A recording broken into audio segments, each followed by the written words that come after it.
اسمع، الطيبة في أيامنا ما بقتش بتنفع مع كل الناس.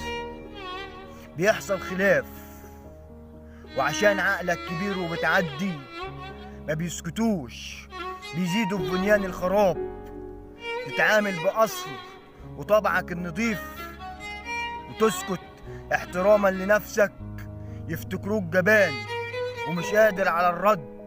لكن احترامنا لنفسنا كافي يسيطر على عقلنا وما نبانش عيال، وقادرين نرد بأكتر من أي كلام اتقال.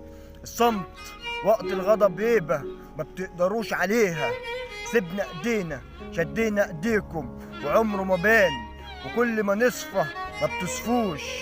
يزيدوا في خداعنا بيهم، الغل أصبح مليهم وبيفوز عليهم. سنين وسنين بنرضيهم ويا ريت طمر فيهم.